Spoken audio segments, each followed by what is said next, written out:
نحمده ونصلي ونسلم على رسوله الكريم أما بعد فأعوذ بالله من الشيطان الرجيم بسم الله الرحمن الرحيم شهر رمضان الذي أنزل فيه القرآن أو كما قال عز وجل في القرآن المجيد إنا أنزلناه في ليلة مباركة آمنت بالله صدق الله العلي العظيم۔ بارگاہ مصطفیٰ صلی اللہ علیہ وآلہ وسلم میں انتہائی عقیدت و محبت کے ساتھ درود پاک پڑھے۔ اللہم صلی علی سیدنا شفیعنا حبیبنا مولانا ملجانا محمد معدن الجود والکرم وآلہ الکرام وابنہ الکریم وبارک وسلم۔ صلاۃ و سلام علیکہ یا رسول اللہ صلی اللہ علیہ وسلم۔ پیارے بھائیوں، عزیز ساتھیوں اور دوستوں، یہ اس ماہ مبارک کا دوسرا جمعہ ہے، اور میں نے قرآن پاک کی جس آیت کریمہ کی تلاوت کیا ہے اس میں قرآن پاک کے نازل ہونے کے مہینے کو بیان کیا گیا ہے۔ پارہ نمبر 2، پارہ نمبر 26 اور پارہ نمبر 30 میں اس حوالے سے پروردگار عالم نے ارشاد فرمایا کہ رمضان وہ مہینہ ہے جس میں قرآن نازل کیا گیا۔ اس سے یہ بات کلیئر ہو گئی کہ قرآن کا نزول رمضان کے مہینے میں ہوا ہے، مگر کون سا نزول؟ جو لوگ درس میں شریک ہوتے ہیں تراویح کے بعد، اگر انہوں نے سنا ہوگا دھیان سے تو یاد ہوگا، میں نے یہ بتایا تھا کہ قرآن 2 مرتبہ نازل ہوا ہے۔ ایک لوح محفوظ سے آسمان اول پر، اور دوسری مرتبہ آسمان اول سے رسول اللہ پر۔ تو قرآن 2 مرتبہ نازل ہوا ہے۔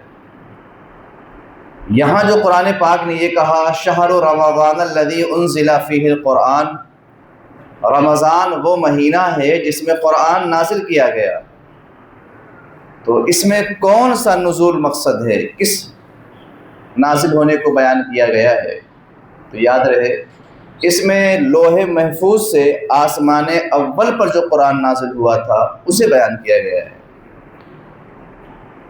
لوح محفوظ سے آسمان اول پر قرآن ایک ساتھ نازل ہوا ہے، اور آسمان اول سے رسول اللہ پر قرآن 23 سال میں نازل ہوا ہے۔ تو قرآن پاک سے انتہائی عقیدت و محبت کے ساتھ ساتھ اس علم سے بھی آپ باخبر رہیں کہ قرآن پاک کا نزول کس طرح ہوا اور کتنی مرتبہ ہوا۔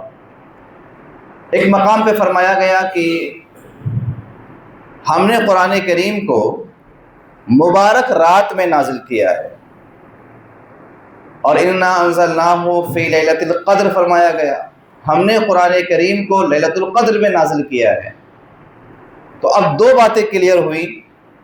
ایک تو یہ کہ لوح محفوظ سے قرآن پاک آسمان اول پر رمضان کے مہینے میں اترا ہے، اور دوسرا یہ کہ رمضان کے مہینے میں جو شب قدر ہوتی ہے، شب قدر میں پورا قرآن نازل ہوا ہے۔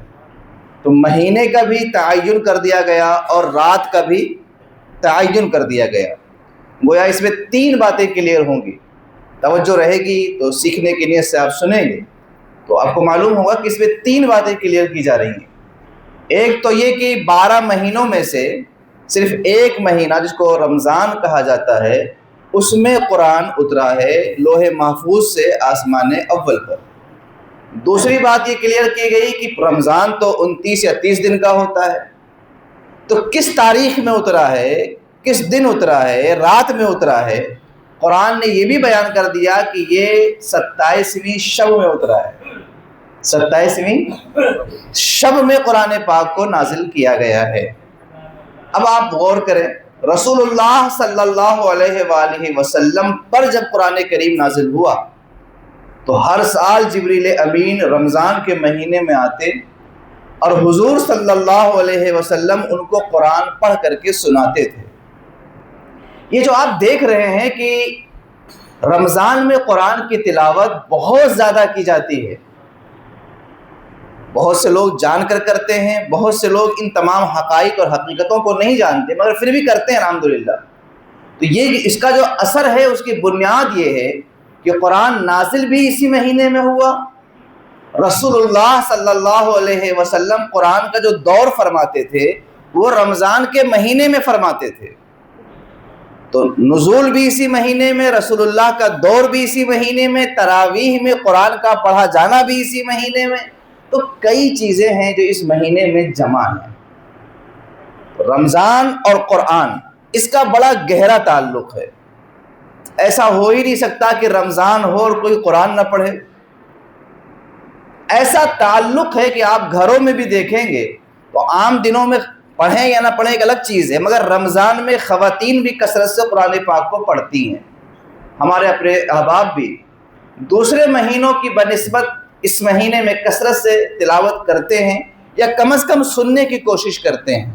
یہ سب اسی نزول کا اثر ہے اور یہ اسی کی برکت ہے. قرآن اور رمضان، اسی پر آپ کو توجہ دینی ہے. رمضان یہ دراصل ہمیں ہمت، حوصلہ، جرأت اور بہادری اور اپنے آپ پہ کنٹرول کرنے کا ڈھنگ سکھاتا ہے. رمضان کیا ہے؟ آپ محسوس کریں کہ آپ کو شدت کی پیاس لگی ہے اور پانی بھی آپ کے پاس ہے اور کوئی دیکھنے والا بھی نہیں ہے. پیاس بھی لگی ہے، پانی بھی ہے اور کوئی دیکھنے والا بھی نہیں ہے. اس کے باوجود بھی آپ پانی نہیں پیتے. یہ رمضان آپ کو بتا رہا ہے علم یعلم بان اللہ یرا، کوئی دیکھے یا نہ دیکھے تمہارا خدا دیکھ رہا ہے. یہی وہ یقین ہے کہ آپ گھر میں ہوتے ہیں جہاں کسی نے آپ کو دیکھنا نہیں ہے، مگر یقین دیکھیں آپ کہ پیاس کی شدت ہوتے ہوئے، پانی کے موجود ہوتے ہوئے بھی آپ پانی نہیں پیتے اور آپ کو اس بات کا احساس ہوتا ہے کہ میں روزے سے ہوں. یہ کنٹرول ہے. کھانا موجود ہے، بھوک ہے شدت کی مگر نہیں کھا رہے ہیں، آپ کو یہ احساس ہے کہ میں روزے سے ہوں. آپ محسوس کریں اور سوچیں، یہ جو احساس ہے کہ بار بار بھوک لگنے پر کھانا دیکھ کر بھی آپ کہتے ہیں میں روزے سے ہوں، پیاس لگ کر پانی دیکھنے کے بعد کہتے ہیں میں روزے سے ہوں، یہ جو کنٹرول ہے اپنے آپ پر، اسی کو تو نفس کشی کہا جاتا ہے. اسی کو تو مجاہدہ کہا جاتا ہے. اسی روک لینے کو تو باقاعدہ شریعت کی زبان میں ریاضت کہا جاتا ہے. یعنی اگر یہ عادت بن جائے کہ مسلسل اپنے آپ کو روکنے کی عادت ہو جائے تو آپ جانتے ہیں یہ مجاہدہ ہے، یہ ریاضت ہے، یہ عبادت ہے، اور یہی وہ عظیم چیز ہے جس کے ذریعے سے بندہ اللہ کا قرب حاصل کرتا ہے. صوفیاء کرام کیا کرتے ہیں؟ وہ اپنے آپ پہ کنٹرول کرتے ہیں. کنٹرول ان کا بہت زبردست ہوتا ہے، کھانے کو لے کر، پینے کو لے کر. وہ آنکھوں کا کنٹرول، زبان کا کنٹرول، ہاتھ کا کنٹرول، قدموں کا کنٹرول، وہ حتیٰ کہ دل کی دھڑکن کا بھی کنٹرول کرتے ہیں. مطلب کہ دھیان کہیں اور نہیں جانا چاہیے، دل میں کوئی اور خیال نہیں آنا چاہیے، وہ یہاں تک بھی کوشش کرتے ہیں. تو جب یہ ساری چیزیں آہستہ آہستہ ان کے کنٹرول میں آ جاتی ہیں، یعنی نظر اب کہیں غلط نہیں اٹھے گی، ہاتھ کہیں اور غلط جگہ نہیں اٹھے گا، پورا کنٹرول ہوا، تو یہ قرب الہی کا ذریعہ بنتا ہے. اور قرب الہی ولایت کا ذریعہ بنتا ہے. جو بندہ اللہ کے زیادہ قریب ہوگا وہ اللہ کا ولی ہوتا ہے. تو یہ انہی ذرائع سے بندہ وہاں تک پہنچتا ہے.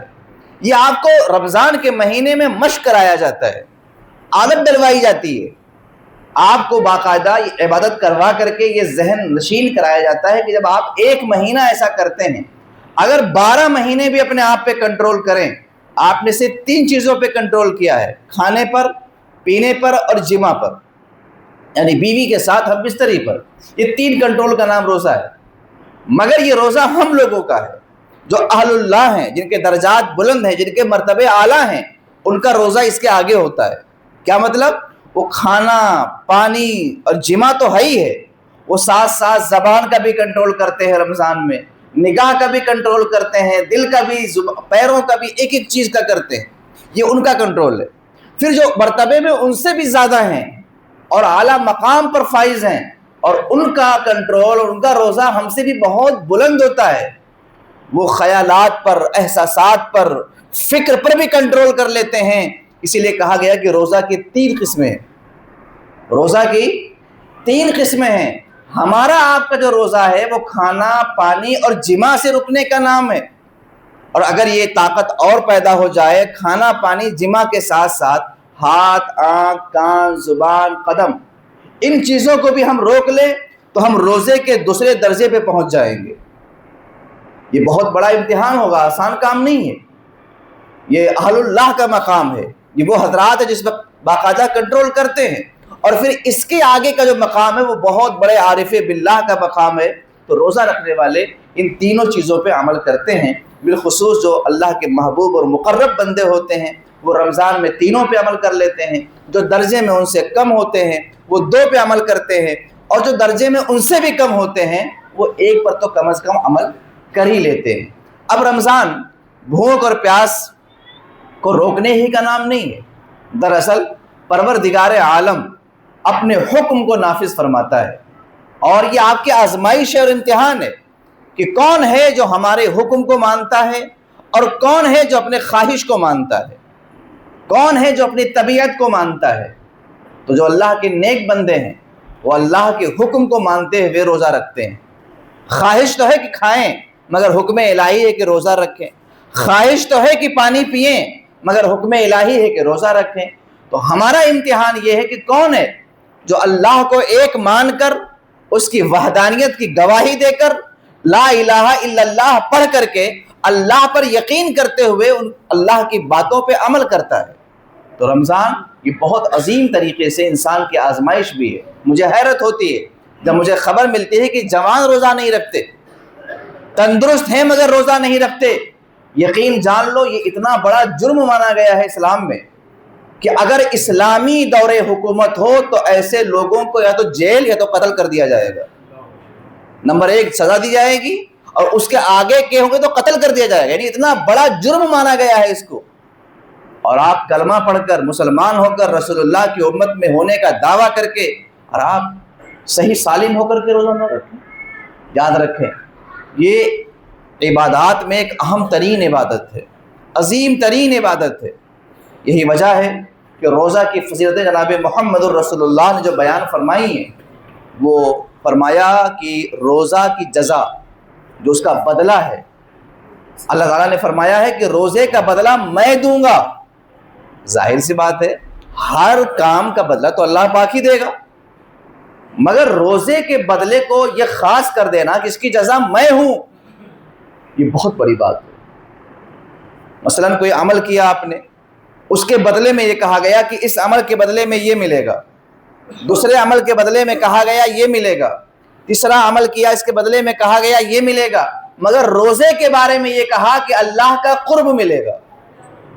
پھر اس کے بعد جو بندہ روزے کے ساتھ ہوتا ہے، فرمایا گیا کہ اس کے منہ کی بو اللہ کو پسند ہے، گندی بو نہیں، جو بھوکے رہنے پر ایک طرح کی بو پیدا ہوتی ہے، اس بو کے بارے میں کہا گیا کہ اللہ کو پسند ہے روزے دار کے منہ کی بو۔ سوچیے اور غور کیجیے کہ روزہ اس قدر عظیم عبادت ہے کہ جناب محمد الرسول اللہ صلی اللہ علیہ وسلم نے فرمایا کہ اللہ خود اس کی جزا ہے، وہ اپنا قرب عطا فرمائے گا۔ اور پھر یہ روزہ صرف ہم ہی لوگوں پر نہیں ہے، رسول اللہ سے پہلے جتنی امتیں دنیا میں آئیں ساری امتوں میں روزہ تھا۔ ہاں تعداد ٹائم الگ الگ تھے، مگر روزہ سب کے بیچ۔ قرآن کریم میں اس کو بیان کیا گیا، یا ایھا الذین آمنوا کتب علیکم الصیام کما کتب علی الذین من قبلکم لعلکم تتقون۔ اے ایمان والو تم پر روزے فرض کیے گئے جیسے تم سے پہلوں پر فرض کیے گئے تھے، یعنی روزہ ہم پر فرض ہے اور ہم سے پہلے جو امتیں گزری ہیں، جناب عیسیٰ کی امت، جناب موسیٰ کی امت، جناب ابراہیم کی امت، جناب نوح کی امت، ان تمام نبیوں کی امتوں پر بھی روزے فرض کیے گئے تھے۔ یہ عظیم ترین عبادت ہے۔ خود رسول اللہ صلی اللہ علیہ وسلم جن کے قدموں کی ٹھوکر ہی ہمارے لیے باعث نجات ہے، وہ آقا روزہ رکھنے میں بہت زیادہ اہتمام فرماتے تھے۔ رمضان تو رمضان ہے، رسول اللہ صلی اللہ علیہ وسلم شعبان اور رجب کے مہینے سے روزہ رکھنا شروع کر دیتے تھے۔ ایک تو نیکی ہے، اور ساتھ ساتھ اگر بندہ ایسا کرے تو اس کو رمضان کا روزہ رکھنے کی عادت ہو جائے گی، بھاری نہیں پڑے گا۔ تو رسول گرامی وقار جو بخشے بخشائے ہوئے ہیں، جو خود جنتی لوگوں کے سردار ہیں، جو خود مالک جنت بھی ہیں، وہ اس قدر روزے کا اہتمام فرماتے تھے کہ وہ رجب اور شعبان میں بھی روزہ رکھنا شروع فرما دیتے تھے، اور پھر رمضان کا تو سبحان اللہ۔ اور ان کی امت ہم ہیں، ہم ان کی شفاعت بھی چاہیں گے، ان کے سائے کے تلے جگہ بھی چاہیں گے۔ ہم چاہیں گے کہ یا رسول اللہ موت کے وقت آپ تشریف لائیں تاکہ موت کی سختی ہمارے لیے آسان ہو جائے۔ ہم چاہیں گے کہ یا رسول اللہ قبر میں تشریف لائیں تاکہ عذاب قبر سے ہم بچ جائیں۔ امیدیں اتنی ساری ہیں، مگر رسول اللہ کے طریقے پر عمل۔ مجھے بہت تعجب ہے کہ رمضان جیسے مبارک مہینے میں اگر مسلمان ہوٹلوں پر بیٹھتے ہیں تو یہ بہت شرم کی بات نہیں، ڈوب مرنے کی بات ہے۔ رمضان جیسے مہینے میں اگر لوگ دن میں کھاتے اور پیتے ہیں تو یہ شرم کی بات نہیں، یہ قوم کی بے غیرتی کی بات ہے۔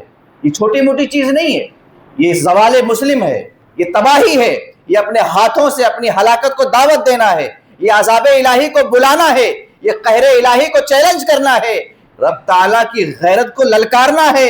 یاد رکھیں بڑا غیرت والا خدا ہے وہ، جب تک مہلت دے گا اور جب پکڑ لے گا تو کائنات کی کوئی طاقت اسے چھڑا نہیں سکتی۔ آپ کو اس بات کو ذہن میں رکھیں، پروردگار کی پکڑ بڑی سخت ہے۔ جب تک اس نے چاہا نمرود جیسے شرکس کو بھی چھوڑے رکھا، جب تک اس نے چاہا فرعون جیسے نافرمان کو چھوڑے رکھا، گرفت نہیں فرمایا، لیکن جب پکڑ فرمائی تو نمرود کو لنگڑے مچھر سے ہلاک کر دیا اور فرعون کو دریا میں ڈبو کو ذلیل کر دیا۔ اس کی پکڑ بہت سخت ہے، بڑا قدرت والا ہے، بڑا غیرت والا ہے وہ ایک لمبے ٹائم تک چھوڑ بھی دیتا ہے۔ جاؤ، کہاں تک جاؤ گے؟ زمین اسی کی ہے، آسمان اسی کا ہے، کہاں تک بھاگو گے؟ بھاگو۔ پھر جب وہ پکڑ کرتا ہے تو کوئی توبہ بھی کام نہیں آتا اس ٹائم پہ۔ کیا خیال ہے آپ کے بارے میں؟ نمرود جس نے خدائی کا دعویٰ کیا، تو آپ سوچو نا کہ خدائی کا دعویٰ ایسے تھوڑی کر دیا، اس کے پاس کتنی صلاحیت ہوگی، اس کے پاس کتنی قابلیت ہوگی، اس کے پاس کتنا ہنر ہوگا، اس کے پاس کتنی طاقت اور دولت ہوگی۔ بھئی خدائی کا دعویٰ جب بندہ کر رہا ہے تو ظاہری اعتبار سے کچھ تو اس کے پاس ہوگا جس پر اسے نخرہ ہے، فخر ہے، ناز ہے۔ ہاں بہت کچھ تھا اس کے پاس۔ کتابوں میں یہاں تک ہے کہ پوری دنیا کے جو 4 بادشاہ گزرے ہیں اس میں سے ایک نمرود بادشاہ بھی تھا جو پوری دنیا کا بادشاہ تھا۔ پوری دنیا کا بادشاہ بننا آسان کام نہیں ہے۔ اور پھر اس کے بعد یہی کچھ نہیں، اس کے پاس اس کے دربار میں ایسی حیرت انگیز چیزیں تھیں کہ آج بھی پڑھ کر کے تعجب ہوتا ہے کہ آج کے کئی ہزار سال پہلے نمرود کے دربار میں ایسی زبردست چیزیں۔ میں کچھ آپ کو بتا دیتا ہوں، تفسیر نعیمی کے اندر موجود ہے کہ نمرود کے دربار میں ایک حوض تھا، حوض، پانی کا حوض۔ پھر کیا ہوتا، جب 2 لوگ اپنا مقدمہ لے کر کے آتے، ایک دوسرے کے متعلق مدعی اور مدعا علیہ آتے، تو فیصلہ ایسے ہوتا تھا کہ دونوں کو حوض میں ڈال دیتے تھے۔ پھر کیا ہوتا، جو غلط ہوتا وہ خود بخود ڈوبنے لگتا اور جو صحیح ہوتا وہ تیرنے لگتا۔ پانی میں یہ صلاحیت تھی، اس کے بنائے ہوئے حوض میں یہ خوبی تھی کہ جو مجرم ہوتا وہ خود بخود ڈوبنے لگتا اور جو صحیح ہوتا وہ خود بخود تیرنے لگتا، اور اس طرح سے فیصلہ ہوتا تھا۔ کس قدر ترقی ہوگی اس زمانے میں سوچئے۔ نمرود کے دربار میں ایک آئینہ تھا، چور چوری کرے کہیں بھی اس آئینے میں وہ چور دکھائی پڑتا تھا۔ نمرود کے دربار میں ایک پیڑ تھا، اس پیڑ کی خوبی یہ تھی کہ اس پیڑ کے نیچے کا ایک بالکل کا سایہ سمٹ جاتا، اب ایک آدمی بیٹھتا تھوڑا سا سایہ پھیل جاتا، 2 آدمی بیٹھتا سایہ پھیل جاتا، اس طرح سے 1,00,000 آدمی مکمل اس کے سائے میں بیٹھ جاتے، پیڑ سب پہ سایہ کر لیتا، اور اگر 1,00,000 سے 1 آدمی بھی زیادہ ہو جاتے تو اس کا سایہ سمٹ جاتا۔ یہ حیرت انگیز پیڑ نمرود کے زمانے میں تھا۔ سوچو کہ نمرود جیسا بادشاہ جس نے خدائی کا دعویٰ کیا، اللہ نے اس کو کتنا موقع دیا، کتنا موقع دیا۔ جناب ابراہیم دعوت لے کر آ رہے ہیں، چیلنج کر رہے ہیں، مناظرہ کر رہے ہیں، مباہلہ کر رہے ہیں، یہ ساری چیزیں ہو رہی ہیں، پر اللہ کا عذاب ابھی بھی نہیں آیا۔ خدائی کا دعویٰ کیا، عذاب نہیں آیا ابھی تک۔ اتنی ساری اس کو نعمتیں دی گئی، پکڑ نہیں کی گئی ابھی تک۔ جناب ابراہیم نے اس سے مناظرہ کیا، عذاب الہی اس پر نہیں۔ جناب ابراہیم کو اس نے اٹھا کے آگ میں ڈلوا دیا، پھر بھی اس پر اللہ کا عذاب نہیں آیا۔ یہ کسے کہتے ہیں؟ اللہ کو نے مہلت دے دی۔ ہونا کیا چاہیے تھا کہ جیسے حضرت ابراہیم کو اس نے آگ میں ڈلوایا تھا، خود جل جاتا، خود مر جاتا، خود تباہی کا شکار نہیں، اللہ نے اس کو مہلت دے رکھی تھی۔ جناب ابراہیم تو آگ میں گئے، آگ گلزار بن گئی، واپس تشریف لائے۔ بہت سارے معاملے ہوئے. اللہ کے پیغمبر جناب ابراہیم نے اب بابل کو چھوڑ دیا. بابل عراق کا ایک شہر تھا. بابل کو چھوڑ کے آپ ہجرت کر کے مصر کے راستے فلسطین چلے گئے. اب اس پر اللہ کا عذاب آ رہا ہے. سوچو، غور کرو، 1000 بار سوچو. کتنے سارے گناہوں کے بعد اس پر عذاب نہیں آیا، لیکن جب پکڑ آئی تو کیا؟ یہ پروردگار نے ایک مچھر ناک میں ڈالی، اور اس مچھر کے ذریعے وہ مچھر اندر گھسا، سر میں کاٹتا تھا. جو لوگ اس کو خدا مان کے اس کو پوجتے تھے، اسی کو اس نے حکم دے رکھا تھا کہ میرے سر پہ جوتے مارو. تو جب تک لوگ جوتے مارتے تھے اس کے سر پہ، اس کو بڑا آرام رہتا تھا، اور جیسے جوتا روک لیتے پھر مچھر کاٹ لیتا. کتنا ہوشیار مچھر تھا وہ. بہرحال مارتے مارتے جوتے کے نوک سے وہ مر گیا. خدائی کا دعویٰ کر رہا تھا. رب نے اتنا ذلیل کر کے اس کو مارا تاکہ دنیا سبق سیکھے کہ اگر ہم پکڑنے پہ آ جائیں تو ایسی ذلت دیں گے کہ دنیا سبق سیکھے گی اس سے. ارے اس کو کسی اور چیز سے مار دیتا، نہیں، ذلیل کر کے مارا. فرعون بادشاہ تھا، بہت بڑا بادشاہ تھا، زبردست خزانوں کا مالک تھا. اللہ کا عذاب نہیں آیا. 400 سال تک اس کے سر میں درد تک نہیں ہوا، کوئی بیماری اس کو نہیں ہوئی. اتنا ایسا بادشاہ. ارے ہم تو روزانہ بیمار ہوتے ہیں بھائی، صبح کچھ ہیں شام میں کچھ ہیں. تندرستی بتاؤ کیسی ہوگی کہ 400 سال تک اس کو سر میں درد تک نہیں ہوا. ایسا شاندار بادشاہ خدائی کا دعویٰ کر دیا. ابھی اللہ کا عذاب نہیں آیا. جناب موسیٰ دعوت دے رہے ہیں، اللہ کا عذاب نہیں آیا. پیغمبر جا کے اس سے مناظرہ کر رہے ہیں، اللہ کا عذاب نہیں آیا. وہ نافرمانی کر رہا ہے، ابھی اللہ کا عذاب نہیں آیا. پھر ایک وقت آیا کہ جناب موسیٰ نے شہر چھوڑ دیا. اب عذاب کیوں نہیں آیا اس پر بھی غور کیجیے. آپ میں 2 باتیں بیان کر چکا ہوں. جناب ابراہیم، جناب موسیٰ، جب تک نبی شہر میں تھے تب تک عذاب نہیں آیا. جب تک اللہ کے محبوب بندے تب تک عذاب نہیں آیا. جیسے ہی رحمت شہر سے نکلی عذاب الہی آ گیا. یہ آپ کیا سمجھتے ہیں کہ ہم گناہ کرتے ہیں عذاب نہیں آ رہا ہے؟ نہ جانے کتنے اللہ کے نیک بندے ہوں گے جن کے بنیاد پر زمین دھسائی نہیں جا رہی ہے اور جن کے بنیاد پر ہم پر عذاب نازل نہیں ہو رہا ہے. اگر وہ شہر سے نکل جائے تو ہم زمین میں دھسا دیے جائیں گے یا ذلیل ہو کے مار دیے جائیں گے. آپ کو نظر نہیں آئے گی چیزیں، یہ الگ ہی شے ہے. جناب ابراہیم شہر سے نکلتے ہیں، اس نے خدائی کا دعویٰ بہت پہلے کیا تھا. جناب موسیٰ شہر سے نکلتے ہیں، فرعون نے خدائی کا دعویٰ بہت پہلے کیا تھا، عذاب نہیں آیا تھا. جب شہر سے نکلے اور اللہ کا حکم تھا نکلے، پیچھے اس نے پیچھا کرنا شروع کیا اپنے لشکر کے ساتھ. اب عذاب الہی کا حکم آیا اور دریا میں ڈبو کر کے مارا گیا. حیرت کی بات تو یہ ہے کہ اس کے پورے لشکر کو ڈبو کے مار دیا گیا. لشکر کی لاش تو نہیں ملی مگر فرعون کی لاش مل گئی. کیوں؟ قرآن نے اس کو بیان کیا ہے کہ ہم نے اس کو نشانی کے طور پہ چھوڑا ہے تاکہ تم دیکھو، سبق سیکھو کہ ہم نے اس کو کیسی شہنشاہی دی تھی، کیسا رعب دبدبا دیا تھا، کیسی دولت دی تھی، کیسا سکون دیا تھا، کیسی راحت دی تھی، کیسا آرام دیا تھا، کیسی زندگی دی تھی. اس نے سرکشی کی، نبی کی نافرمانی کی، اور پھر جب میرا پکڑ آیا، عذاب آیا تو دریا میں ڈبو کے مارا گیا اور آج تک دنیا کے لیے عبرت بنا ہوا ہے. میرے پیارے بھائیوں اور عزیز ساتھیوں، خدا را دین کا مذاق نہ بناؤ. اللہ نے آج ہاتھ میں طاقت دی ہے، ممکن ہے کل ہاتھ فیل ہو جائے. آج آنکھوں میں صلاحیت ہے، ممکن ہے کل آنکھیں چھین لی جائیں.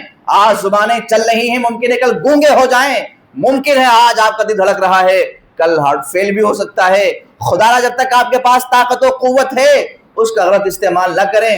روزہ عظیم عبادت ہے، لہٰذا اس کو ہوٹلوں پہ برباد کرنا، انجوائے کرنا، رمضان جیسے مبارک مہینے میں اسلام کی اس عظیم ترین بندگی کا مذاق اڑانا اور نوجوانوں کی ایسی حرکتیں، یہ انتہائی شرم کی اور ذلت کی بات ہے قوم مسلم کے لیے. اسی زمانے میں اس کا تصور نہیں ہوتا تھا. ایک دور ایسا گزرا ہے مسلمانوں کا کہ اس زمانے میں غیر مسلم بھی مسلمانوں سے چھپ کے کھانا کھاتے تھے رمضان میں. کہتے تھے بھائی مسلمان بھائی کا روزہ ہے. یہ دن شاید آپ لوگوں نے دیکھے ہوں، جو بوڑھے عمر دراز لوگ ہیں کہ وہ لوگ رمضان کے مہینے میں سامنے پانی نہیں پیتے تھے، یہ کہتے ہوئے کہ مسلمان بھائی کا روزہ ہے، اس کے سامنے پانی کیسے پیوں. یہ کتنی ذلت کی بات ہوگی کہ آج نوجوان کھلے عام پانی پی رہا ہے، کوئی روکنے والا نہیں.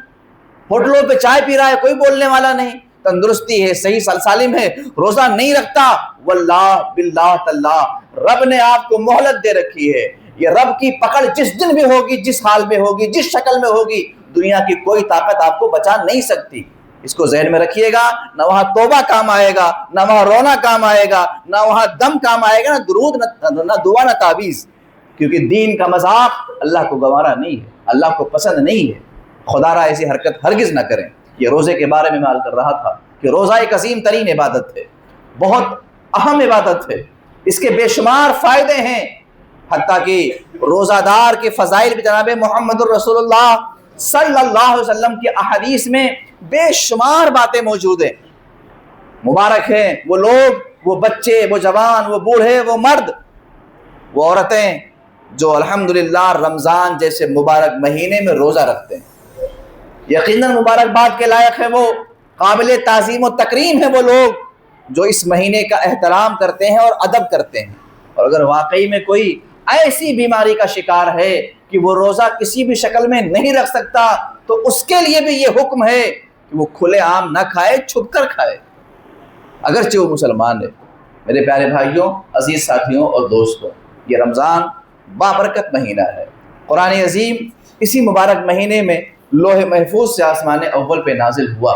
اور الحمدللہ آپ دیکھتے ہوں گے کہ بالخصوص 27ویں شب میں بہت ساری جگہوں پہ قرآن پاک تراویح میں مکمل کیا جاتا ہے. یعنی مکمل تراویح 27ویں شب میں ختم کر دی جاتی ہے عام طور سے. یہ بھی اسی طرف اشارہ ہے، انا انزلناہ فی لیلۃ القدر، ہم نے قرآن کو لیلۃ القدر میں نازل کیا ہے. اور لیلۃ القدر میں قرآن پاک مکمل پڑھا جاتا ہے. تو پیارے، تلاوت کریں، علم سیکھیں، قرآن پاک سے برکت حاصل کریں، بے چین دلوں کو چین حاصل لینے کے لیے قرآن عظیم کو پڑھیں. ابھی کچھ دن پہلے میں درس میں بیان کر رہا تھا کہ اگر آپ ایک عادت ڈال لیں، کنز الایمان لے کے آ جائیں. کنز الایمان تو رومن میں بھی آ گئی ہے، ترجمہ رومن میں. قرآن پاک کسی اور زبان میں نہیں پڑھ سکتے، یہ بھی دھیان دیں آپ لوگ. قرآن جو ہے، قرآن اصل قرآن وہ عربی میں ہی آپ کو پڑھنا ہے اور عربی میں ہی لکھنا ہے. کسی اور لپی میں، کسی اور حرف میں اس کو لکھ نہیں سکتے. یعنی ہندی میں کو کر دیں، انگلش میں کر دیں، یہ حرام اور اشد حرام. ہاں، اس کا ترجمہ جو ہے وہ کسی بھی زبان میں آپ کر سکتے ہیں. تو اب تو قرآن پاک کا ترجمہ کنز الایمان جو اردو میں تھا وہ ہندی میں بھی ہے، رومن اردو میں بھی ہے. تو جو لوگ قرآن کریم سے محبت کرتے ہیں، یقیناً کرتے ہیں، انہیں چاہیے کہ بالخصوص اس ماہ مبارک میں قرآن پاک ترجمے کے ساتھ بھی پڑھنے کی کوشش کریں. اس میں کیا ہوگا کہ چند موٹی موٹی چیزیں، زیادہ باریک نہ صحیح، جو اہم اور موٹی موٹی چیزیں ہیں وہ بھی انہیں ان کے علم میں ڈائریکٹ آ جائیں گی، جو اطمینان ملے گا، سکون ملے گا اور راحت ملے گی. مثال کے طور پر قرآن کریم ہی دیکھیں آپ، انا انزلناہ فی لیلۃ القدر، قرآن پاک لیلۃ القدر میں نازل ہوا. اب یہ ایک علم ہے. کوئی آپ سے سوال کرے کہ قرآن کس رات میں اترا، تو آپ کہہ سکتے ہیں کہ یہ شب قدر میں نازل ہوا. کہاں لکھا ہے؟ سورہ قدر میں لکھا ہے. قرآن پاک کس مہینے میں نازل ہوا؟ آپ کہیں گے قرآن رمضان کے مہینے میں نازل ہوا. کہاں لکھا ہے؟ پارہ نمبر 2 سورہ بقرہ میں لکھا ہوا ہے. یہ سب ایک معلومات ہے جو قرآن پاک میں جگہ جگہ پھیلے ہوئے ہیں. اس طرح سے بچے کو ماں دودھ کتنے سال تک پلائے گی، یہ بالکل صاف انداز میں قرآن پاک میں لکھا ہوا ہے. حیض، عدت، طلاق کی عدت، اس کی مدت کتنی ہے، قرآن پاک میں صاف صاف لکھا ہوا ہے. تو یہ جو چیزیں بالکل کلیئر ہیں، جہاں بہت زیادہ علم کی ضرورت نہیں ہے، جب آپ پڑھتے پڑھتے جاؤ گے تو انشاءاللہ عز و جل یہ چیزیں آپ کے علم میں براہ راست آئیں گی، تو آپ کا علم اور پختہ اور مضبوط ہو جائے گا. اسی طرح سے قرآن پاک کہاں لکھا ہے؟ اصل قرآن پاک کہاں موجود ہے؟ لوح محفوظ پہ موجود ہے. اس کا ذکر قرآن میں کہاں ہے؟ سورہ بروج کے اندر پارہ نمبر 30 کے اندر موجود ہے. یہ بھی آپ کو مل جائے گا. رمضان کی وہ کون کون سی راتیں ہیں جس کی اللہ نے قسم یاد فرمائی ہے، تو آپ پڑھیں گے والفجر ولیال عشر، وہ 10 راتیں ہیں جس کے اللہ نے قسم یاد فرمائی ہے، وہ قرآن میں. تو قرآن پاک کے جب مطالعہ کریں گے، آپ پڑھیں گے وہ کون سا شہر ہے جس کے اللہ نے قسم یاد فرمائی ہے، تو آپ کہیں گے وہ مکہ شریف ہے. لا اقسم بہذا البلد وانت حل بہذا البلد. وہ کون سی ایسی ذات ہے جس کو اللہ نے دنیا میں بھیجا تو اللہ نے کہا اے لوگوں، اے ایمان والو، تم پر میں نے احسان کر دیا. وہ کون سی ایسی ذات ہے؟ جواب ملے گا وہ محمد الرسول اللہ صلی اللہ علیہ وسلم ہے. کہاں موجود ہے؟ پارہ نمبر 4 میں موجود ہے نا. اسی طرح سے کون لوگ ہیں جو قتل ہو جانے کے بعد، شہید ہو جانے کے بعد، ٹکڑے ٹکڑے ہونے کے بعد بھی زندہ ہوتے ہیں؟ اللہ کا حکم ہے کہاں یہ موجود ہے؟ پارہ نمبر 2 اور پارہ نمبر 4 میں موجود ہے۔ تو یہ ایک علم ہے، جب آپ پڑھتے پڑھتے جائیں گے تو انشاءاللہ عز و جل یہ چیزیں آپ کے علم میں آئیں گی۔ آپ نے دیکھا ہوگا دیواروں پہ لکھا رہتا ہے پانی کے بارے میں کہ جل ہی جیون ہے نا؟ قرآن پاک میں اس کے بارے میں کیا ہے؟ وَاللَّهُ خَلَقَ كُلَّ دَابَّةٍ مِّن مَّاءٍ، ہم نے ہر زندہ چیز کو پانی سے پیدا کیا ہے۔ آپ سنے ہوں گے کہ زمین اور آسمان، بلندی اور پستی پہلے ملے ہوئے تھے، پھر یہ بعد میں جدا ہوئے، پھر ایک دھماکہ ہوا، پھر اس کے بعد دنیا کئی حصوں میں بٹ گئی۔ یہ قرآن میں کہاں ہے؟ یہ قرآن میں پارہ نمبر 17 میں موجود ہے۔ میرے پیارے بھائیوں، یہ قرآن بہت کچھ سکھاتا ہے آپ کو۔ آپ زمین پر چل رہے ہوتے ہیں، کوئی اکڑ اکڑ کے چلتا ہے، کوئی کود کود کے چلتا ہے، کوئی دوڑ رہا ہوتا ہے، صحیح طریقے سے چلنے کا طریقہ اسلام نے کیا بتایا؟ کہاں لکھا ہے؟ پارہ نمبر 15 میں ہے، وَلَا تَمْشِ فِي الْأَرْضِ مَرْحًا إِنَّكَ لَن تَخْرِقَ الْأَرْضَ وَلَن تَبْلُغَ الْجِبَالَ طُولًا۔ تو باقاعدہ آپ ان چیزوں کا بھی فائدہ، کسی سے بات کرنی ہے، کسی سے کچھ سمجھانا ہے، کیا انداز اور کیا لہجہ ہونا چاہیے، قرآن نے اس کے بارے میں کیا کہا؟ فرمایا وَقُولُوا لِلنَّاسِ حُسْنًا، لوگوں سے اچھے انداز میں بات کیا کرو۔ آپ اپنے ماں باپ سے گفتگو کر رہے ہیں، قرآن نے اس کے بارے میں کیا کہا؟ فرمایا وَبِالْوَالِدَيْنِ إِحْسَانًا، اپنے ماں باپ کا احسان تسلیم کرو۔ اور قرآن پاک نے ان سے بات کرنے کے بارے میں کہا وَلَا تَقُل لَّهُمَا اُفٍّ وَلَا تَنْهَرْهُمَا وَقُل لَّهُمَا قَوْلًا كَرِيمًا، خبردار انہیں اف بھی نہ کہو۔ یہ سب کچھ قرآن کریم میں ہے، مگر جب آپ اس کو پڑھیں گے تو آپ کے علم میں آئے گا۔ کوشش کریں پڑھنے کا مزاج پیدا کریں اور ایک ماحول بنائیں کہ کم از کم روزانہ ایک صفحہ، ایک رکوع ہی کا ترجمہ پڑھ لیا کریں۔ اللہ تعالیٰ کی بارگاہ میں دعا ہے کہ رب العزت ہم تمام کے علم میں خوب برکتیں عطا فرمائے۔ السلام علیکم ورحمۃ اللہ وبرکاتہ۔